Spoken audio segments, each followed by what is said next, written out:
Hello dear student, education TWS पे आप लोगों का मैं बहुत बहुत स्वागत करती हूँ। उम्मीद करते हैं आप सभी बेहतर होंगे, स्वस्थ होंगे, मस्त होंगे। तो अभी तक चैनल को सब्सक्राइब नहीं किया है तो प्लीज़ चैनल को सब्सक्राइब कर लीजिए और वीडियो अच्छी लगेगी तो लाइक कमेंट ज़रूर कर दीजिएगा। तो आज हम देखेंगे खाद्य एवं पोषण से और भी सारे क्वेश्चन हैं, ठीक है। तो 50 क्वेश्चन देखेंगे। तो देखिए हमारा क्वेश्चन नंबर पहला क्या कह रहा है। क्वेश्चन नंबर पहला है कि कार्बोहाइड्रेट का मुख्य कार्य क्या है। तो कार्बोहाइड्रेट का मुख्य कार्य जो है वे हमें ऊर्जा प्रदान करने का कार्य करता है, ठीक है। नेक्स्ट हमारा दूसरा क्वेश्चन है, कह रहा है कि विटामिन सी की कमी से कौन सा रोग होता है। तो विटामिन सी की कमी से स्कर्वी रोग होता है। नेक्स्ट हमारा क्वेश्चन है तीसरा, कह रहा है कि प्रोटीन का निर्माण किन तत्वों से होता है। तो प्रोटीन का निर्माण जो है कार्बन, हाइड्रोजन, ऑक्सीजन, नाइट्रोजन से होता है, ठीक है। नेक्स्ट हमारा क्वेश्चन है 4, कह रहा है कि आयरन की कमी से कौन सा रोग होता है। तो आयरन की कमी से एनीमिया रोग होता है। नेक्स्ट हमारा क्वेश्चन है पांचवा, कह रहा है कि वसा में घुलनशील विटामिन कौन से हैं। तो वसा में घुलनशील विटामिन जो है A, D, E और K हैं, ठीक है। तो ये जो विटामिन है ये वसा में घुलनशील है और जल यानी पानी में घुलनशील जो है वो विटामिन B और C है, ठीक है। नेक्स्ट देखिए छठवां क्वेश्चन है कि संतुलित आहार का अर्थ क्या है। तो संतुलित आहार का अर्थ होता है कि सभी पोषक तत्व जो हैं वो उचित मात्रा में होने चाहिए, यही संतुलित आहार का अर्थ होता है। नेक्स्ट है सातवां क्वेश्चन कि कैल्शियम का मुख्य कार्य क्या है। तो कैल्शियम का मुख्य कार्य जो है ये हमारे हड्डियों और दांतों का विकास करने का कार्य करते हैं। नेक्स्ट हमारा क्वेश्चन है आठवां, कह रहा है कि ऊर्जा का सबसे अधिक सघन स्रोत कौन सा है। तो ऊर्जा का सबसे अधिक सघन स्रोत जो है वो वसा है। नेक्स्ट हमारा क्वेश्चन है 9, कह रहा है शिशु के लिए सर्वोत्तम आहार क्या है। तो शिशु के लिए जो सर्वोत्तम आहार है वो माँ का दूध होता है, ठीक है। नेक्स्ट है 10वां क्वेश्चन कि विटामिन डी का स्रोत क्या है। तो विटामिन डी का स्रोत जो है वो सूर्य का प्रकाश है। नेक्स्ट हमारा है मानव विकास से, ह्यूमन डेवलपमेंट से। तो देखिए 11 क्वेश्चन क्या है कि गर्भावस्था की अवधि कितने सप्ताह की होती है। तो गर्भावस्था की जो अवधि है वो 40 सप्ताह की होती है, ठीक है। 37 से 40 सप्ताह की होती है। नेक्स्ट हमारा क्वेश्चन है 22, कह रहा है कि किशोरावस्था की आयु क्या मानी जाती है। तो किशोरावस्था की जो आयु है वो 12 से 18 वर्ष मानी जाती है। नेक्स्ट है हमारा क्वेश्चन नंबर 13 कि जीन पियाजे जो हैं किस क्षेत्र से संबंधित हैं। तो जीन पियाजे संज्ञानात्मक विकास क्षेत्र से संबंधित है। नेक्स्ट है 14वां क्वेश्चन, कह रहा है कि बाल्यावस्था का पहला चरण कौन सा है। तो बाल्यावस्था का जो पहला चरण है वो हमारा शैशवा अवस्था होता है। नेक्स्ट है हमारा 15 क्वेश्चन है कि समाजीकरण की प्रक्रिया कब प्रारंभ होती है। तो समाजीकरण की जो प्रक्रिया है वो जन्म से ही प्रारंभ हो जाती है। नेक्स्ट है हमारा क्वेश्चन 16, कोहलबर्ग का सिद्धांत जो है वो किससे संबंधित है। तो कोहलबर्ग का सिद्धांत जो है वो नैतिक विकास से संबंधित है। नेक्स्ट हमारा क्वेश्चन है 17, कह रहा है कि वाइगोत्स्की ने किस पर बल दिया था। तो वाइगोत्स्की ने सामाजिक सांस्कृतिक कारक पर बल दिया था। नेक्स्ट हमारा क्वेश्चन है 18, कह रहा है कि IQ किसका मापन है। तो IQ जो है वो हम बुद्धि का मापन करने के लिए प्रयोग करते हैं, ठीक है। नेक्स्ट है 19 क्वेश्चन, कह रहा है कि व्यक्तित्व का सर्वप्रथम अध्ययन किसने किया था। तो व्यक्तित्व का सर्वप्रथम अध्ययन जो है वो सिगमंड फ्रायड ने किया था, ठीक है। नेक्स्ट हमारा क्वेश्चन है 20, कह रहा है कि बाल विकास में सबसे प्रभावी कारक कौन सा है। तो बाल विकास में सबसे प्रभावी कारक जो है वो वातावरण है। नेक्स्ट हमारा क्वेश्चन है वस्त्र और परिधान से, ठीक है, टेक्सटाइल एंड क्लॉथिंग से। तो देखिए क्वेश्चन नंबर 21 कह रहा है कि कपास किस प्रकार का रेशा है। तो कपास जो है ये एक प्राकृतिक रेशा कहा जाता है, ठीक है।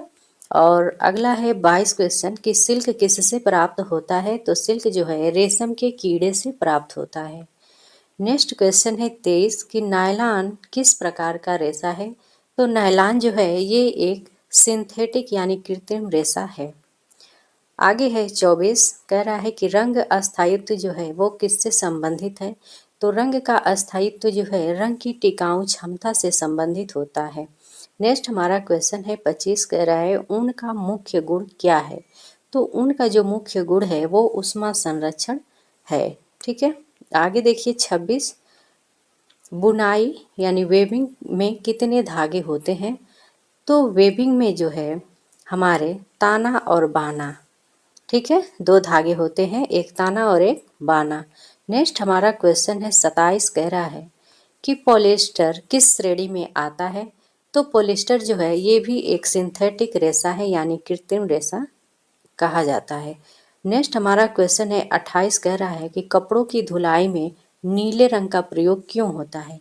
तो कपड़े की धुलाई में जो हम नीले रंग का यानी नील को लगाने का काम करते हैं तो वो जो है पीलापन को हटाने के लिए प्रयोग करते हैं। ठीक है, नेक्स्ट है हमारा 29 कह रहा है कि फैशन का अर्थ क्या है।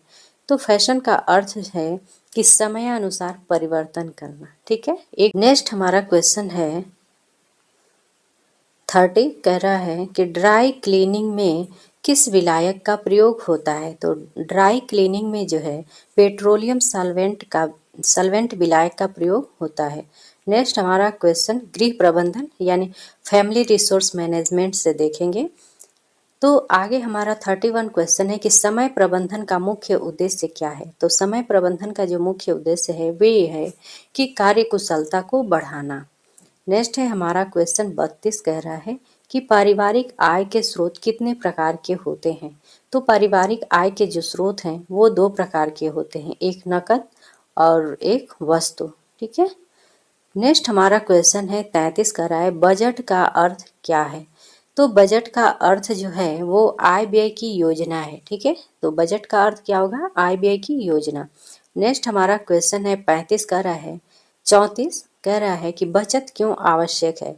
तो बचत जो है ये भविष्य की सुरक्षा के लिए आवश्यक है। नेक्स्ट हमारा क्वेश्चन है 35 कह रहा है कि संसाधनों का सर्वोत्तम उपयोग क्या कहलाता है। तो संसाधनों का सर्वोत्तम उपयोग जो है वो हमारा प्रबंधन कहलाता है। नेक्स्ट हमारा क्वेश्चन है 36 कह रहा है कि निर्णय लेने की प्रक्रिया का पहला चरण क्या है।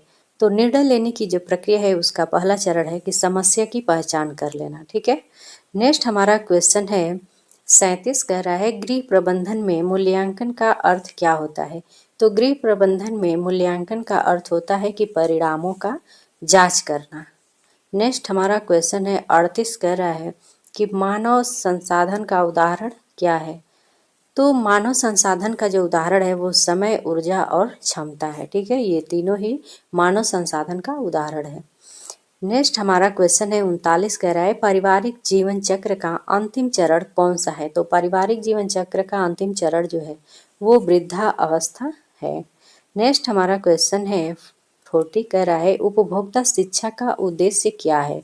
तो उपभोक्ता शिक्षा का उद्देश्य है कि सही खरीद की जानकारी होनी चाहिए। ठीक है, नेक्स्ट हमारा क्वेश्चन है विस्तार एवं शिक्षा एवं संचार यानी एक्सटेंसिव एजुकेशन से। ठीक है, तो देखिए 41 क्वेश्चन है कि विस्तार शिक्षा का जनक कौन है। तो विस्तार शिक्षा का जनक जो है डॉक्टर जेपी लेग्रांज है। ठीक है, नेक्स्ट हमारा क्वेश्चन है 42 कह रहा है कि संचार के कितने प्रमुख तत्व होते हैं। तो संचार के 5 प्रमुख तत्व होते हैं। नेक्स्ट है हमारा 43 कह रहा है व्यक्तिगत संपर्क विधि का उदाहरण क्या है।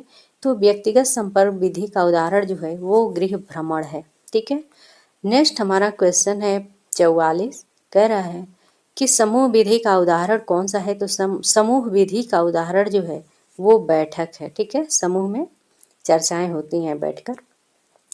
नेक्स्ट है 45 क्वेश्चन कह रहा है जनसंचार माध्यम का उदाहरण क्या है। तो जनसंचार माध्यम का उदाहरण जो है वो रेडियो भी होता है। ठीक है, नेक्स्ट हमारा क्वेश्चन है 46 कह रहा है फीडबैक का अर्थ क्या होता है। तो फीडबैक का अर्थ होता है प्रतिक्रिया देना। ठीक है, नेक्स्ट है हमारा 47 क्वेश्चन कह रहा है कि विस्तार शिक्षा का मुख्य लक्ष्य क्या है। तो विस्तार शिक्षा का जो मुख्य लक्ष्य है वो है व्यवहार में परिवर्तन लाना। ठीक है, नेक्स्ट हमारा क्वेश्चन है 48 कह रहा है कि ऑडियो विजुअल साधन का उदाहरण क्या है। तो ऑडियो विजुअल साधन जो है वो फिल्म भी इसमें आ जाएगा। ठीक है, नेक्स्ट है हमारा 39 कह रहा है संचार में शोर का अर्थ क्या होता है। तो संचार में जो शोर होता है वो जो है शोर का अर्थ बाधा से होता है। मेरा क्वेश्चन है 50 कह रहा है कि विस्तार शिक्षा किसके लिए होती है। तो विस्तार शिक्षा जो है ये समाज के विकास के लिए होती है। ठीक है, तो डियर स्टूडेंट ये थे 50 क्वेश्चन हमने देखे हैं। और आपको आगे कि आप किस चीज़ की तैयारी करते हैं ये हमें कमेंट बॉक्स में ज़रूर बताइएगा होम साइंस को लेकर। ठीक है, और वीडियो को लाइक सब्सक्राइब चैनल को कर दीजिएगा। मिलते हैं नेक्स्ट वीडियो में, तब तक के लिए थैंक यू सो मच।